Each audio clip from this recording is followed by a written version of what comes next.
Ini kisah nyata di masa lalu. Makanya sering baca tuh yang baik-baik lah, kisah salafus saleh, orang-orang saleh di masa lalu. Ada seorang hamba rajin sholatnya. Ini sahih riwayat, sahih. Rajin sholat. Tapi yang menarik tertuliskan, ya, ketika malaikat itu mendapat informasi, yang harus tertuliskan. Ini termasuk bagian dari ahli neraka. Sholat. Perhatikan ya, ini nanti terkait juga dengan hadis. Kalau Anda baca Al-Arba'in, nomor hadis yang keempat itu, ya, terkait dengan bab takdir. Bagaimana kemudian ikhtiar seorang hamba itu, ya, menjadikan ia berubah dari salah menjadi soleh dan sangat dicintai oleh Allah. Oke? Maka apa yang terjadi? Bapak Ibu sekalian, tiba kemudian si malaikat itu, ini kisah sahih yang sampai, lalu menyampaikan kasihan pada orang ini, kok kelihatannya ibadah tapi tertulis ahli neraka. Maka disampaikan dengan cara yang Allahu a'lam, apakah menyamar atau bagaimana, tuliskan. Kamu kok terus-terusan sholat? Padahal belum tentu baik di mata Allah. Belum tentu menjadi bagian ahli surga. Perhatikan jawabannya. Tujuan saya sholat ini bukan karena surga atau neraka. Tujuan sholat ini bukan karena saya dipandang baik atau buruk, tapi tujuan sholat ini saya ingin mengagungkan Allah Subhanahu. Perhatikan. Dan nanti ini menjadi cara bagi seseorang yang ingin bertobat. Jadi kalau ingin bertobat, tobatnya ingin benar, carilah perhatian Allah. Yang penting ridha Allah. Terus saja tobat sampai merasakan kenikmatan tersambung dengan Allah. Itu maksudnya. Jadi begitu keluar kalimat itu yang mengguncang arsy, itu yang dijadikan oleh Allah pelajaran bahkan pada alam malaikat untuk mengenal bagaimana rahmat Allah itu diberikan. Mudah bagi Allah membuka, merubah, memutar, mudah. Tapi Allah ingin memberikan pelajaran bahkan di alam malaikat bagaimana kasih Allah diberikan. Begitu kalimat itu muncul, apa yang terjadi? Maka berubahlah di arsy namanya menjadi ahli surga.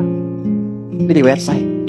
Berubah menjadi apa? Ahli surga. Padahal Allah tuh maha mengetahui, gampang aja tinggal dirubah ahli surga, tidak. Tapi Allah ingin memberikan informasi bahkan di alam langit kepada para malaikat betapa tingginya rahmat Allah memberi kesempatan pada setiap hambanya untuk kembali kepada Allah dalam kebaikan. Dan itu disebut hamba.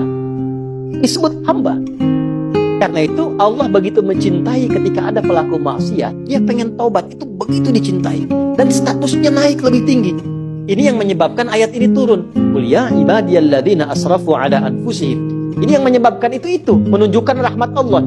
Hai hambaku, betapa besar pun kau pernah berbuat dosa, sepanjang masih hidup belum tiba ajalmu, jangan pernah putus asa untuk mendapatkan rahmatku. Pakai rahmat. Rahmat di sini mencakup Rahman dan Rahimnya Allah Subhanahu wa taala. Karena itu kalau Anda pernah berbuat salah, kita jangan malu untuk kembali. Kalaupun malu dilihat orang, Allah menyiapkan tempat yang tidak semua orang bisa ke situ. Datang ke masjid, mohon minta salat 2 rakaat, minta kebaikan kepada Allah sampai hati mendapatkan ketenangan. Jelas di sini? Baik. Dan yang ketiga, ini yang paling juga banyak dimohonkan, ya. Satu, solusi. Yang kedua apa? Ampunan dari dosa yang begitu melimpah, ya. Dan yang ketiga, rahmat yang ketiga, kasih sayang yang memudahkan jalan-jalan kehidupan dunia sampai akhirat. Yang ketiga, semua kita pasti ingin mendapatkan kemudahan, kenyamanan, bukan cuma dunia sampai dengan akhirat. Kasih Allah yang memberikan kemudahan dunia disebut dengan Rahman, kasih Allah yang memberikan kelapangan akhirat disebut dengan Rahim. Itu kita baca setiap hari. Bismillahirrahmanirrahim. Maka ketika masuk ke dalam masjid, mohonlah kepada Allah satu dari 3 kemuliaan ini. Kalau ustadznya belum datang, itu manfaat besar. Boleh jadi banyak permohonan, ayo lekatkan di situ, optimalkan. Dan di situ mungkin peluang terbesar untuk mendapatkan apa yang kita inginkan. Jadi, begitu Bapak Ibu mendapatkan satu dari 3 itu, keutamaan bukan? Keutamaan bukan? Hah? Istimewa tidak? Dalam bahasa Arab, sesuatu yang istimewa, sesuatu yang utama disebut fadlun namanya. Makanya Sulaiman alaihissalam ketika dipuji karena hebatnya, istimewanya, bisa menaklukkan awan, ya kan? Sebelum Songgoku dan Songgohan dengan awan kintonnya itu yang fiksi, Nabi Sulaiman tuh betul-betul nyata. Tapi ketika dipuji apa yang beliau katakan? Hadza min fadli Rabbi. Fadlun. Itulah sebabnya Kalau bisa jangan dulu keluar sampai merasakan rahmat Allah ada dalam diri kita. Begitu keluar, Anda keluar dengan kaki kiri dengan mengatakan Allahumma inni as'aluka min fadlik. Ya Allah, saya ke masjid seperti apa yang kau perintahkan, saya datang. Saya memohon seperti apa yang kau tunjukkan lewat Rasulmu, saya lakukan. Ya Allah, engkau minta ini, saya kerjakan. Engkau minta berdoa, saya doa. Kau minta alirkan air mata, aku alirkan.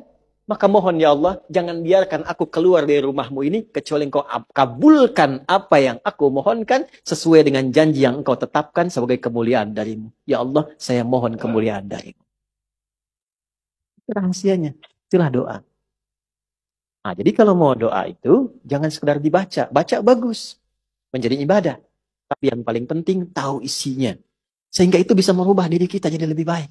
Makanya beda rasanya. Antum kalau tahu makna segitu aja, itu Masya Allah dalam sekali. Keluar dari sini sudah beda rasanya. Dan yang paling penting, ini baru muqaddimah. Kita belum mulai. Belum mulai. Jangan nangis dulu, belum selesai. Belum mulai kita.